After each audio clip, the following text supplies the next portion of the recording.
Things you're going to need for this project are some self-adhesive pearls, some seashells that you can find at Joann's or the Dollar Tree.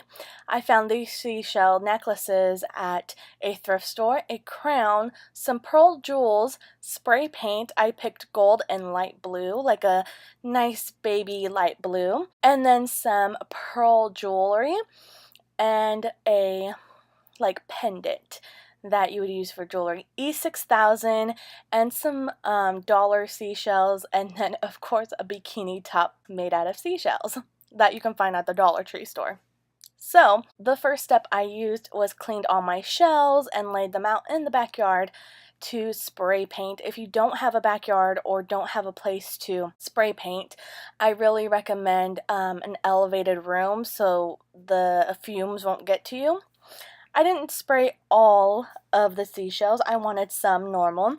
These actually came purple and white, which I actually love, so I did not spray them. So first I sprayed them blue and then with a tint of gold, so it was still blue and gold.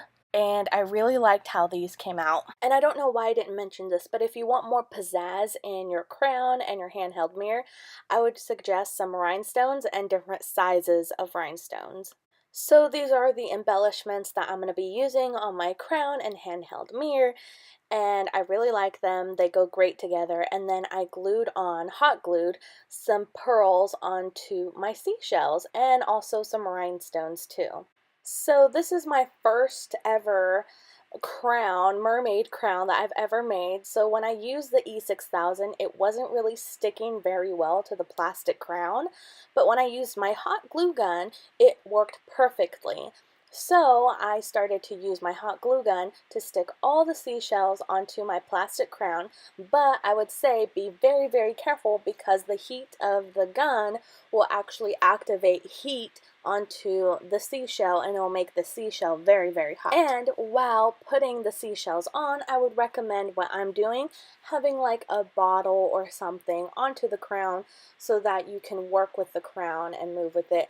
Make sure that you put your embellishment right in the middle so that that is the focal point, and so are like certain seashells or certain things that you want at the focal point of your crown, and then work your way out. Don't work on one side and then work your way to the other side. I would say work from the middle out.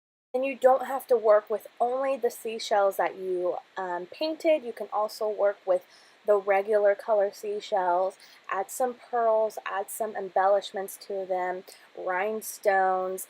Also, some of the stuff that I did add was like a sponge type thing. I call it sea sponge. You'll see it in a minute after the crown is done. That's what I added to make it more sea friendly and fluffiness, and just to fill in the gaps because the seashells weren't always connecting, but to fill in the gaps, that's what I did.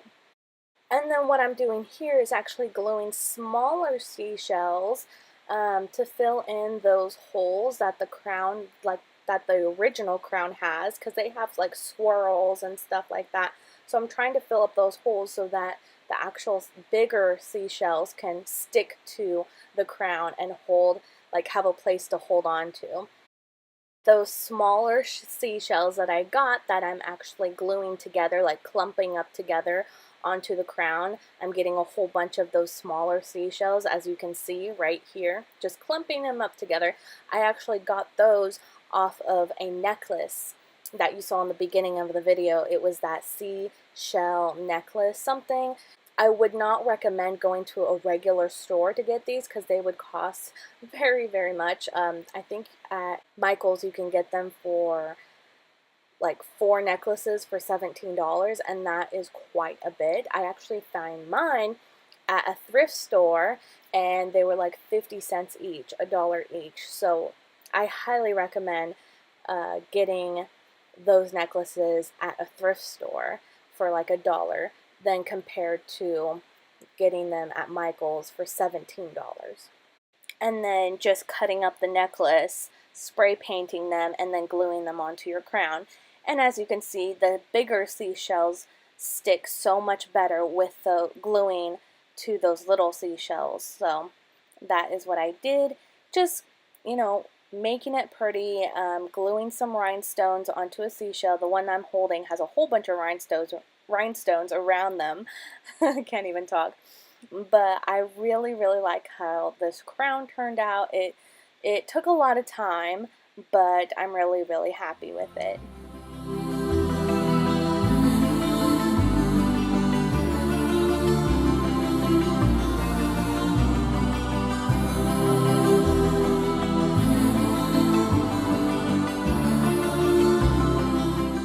And for this mermaid look, I actually wanted to make a prop, so I made a handheld mirror. I find these old vintage looking mirrors at the 99-cent store, and well, it was actually Dollar Tree, at the Dollar Tree store, and I covered it in glitter, and then I hot glued some of the extra seashells that I had, and then some little ornaments here and there, rhinestones, pearls, big seashells. These are some of the gems that I use, and I actually used the exact same ornament on the mirror.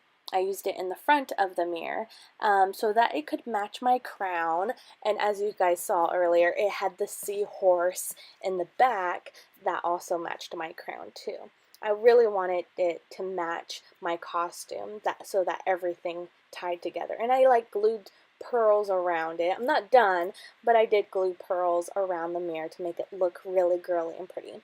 And I made some extra. I'm actually going to give these away, so if you guys want to win some mermaid mirrors, give this video a thumbs up, leave a comment down below, and you can follow me on Instagram and subscribe to this channel so you guys can win a mermaid mirror.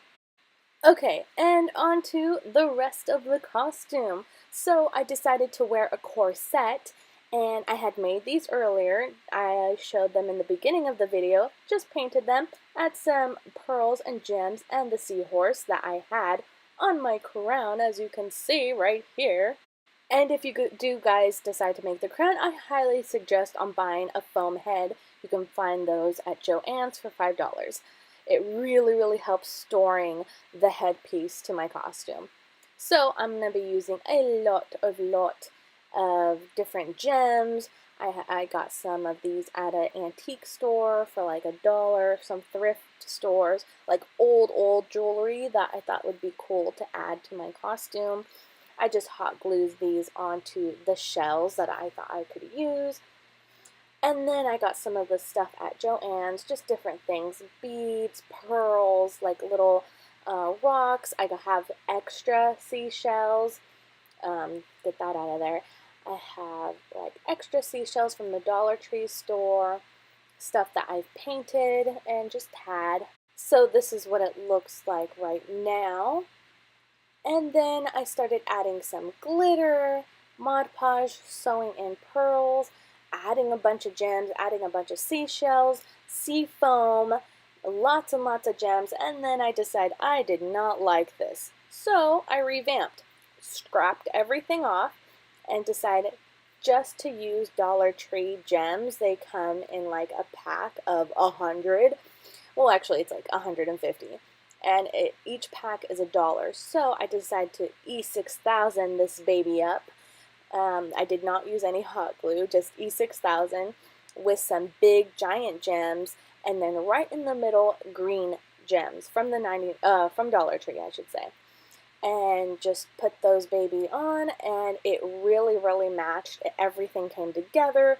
This is what it looks like in the front, and I absolutely love it. As for the tail, I really want to say a big, huge thank you to my sister. My sister helped me out with the tail. I didn't know what fabric to use between these two fabrics, but she measured me, made a tail, and also made the fin out of tulle. We used a whole bunch of different colors of tulle, green, blue, turquoise, some with glitter, and I really, really loved it. This is the finished look. Again, thank you, Renee, so much for helping me. And I want to say thank you to Sam for taking the photos. I'm really, really happy with them. And see you guys at my next Halloween Makeup Madness. Ooh.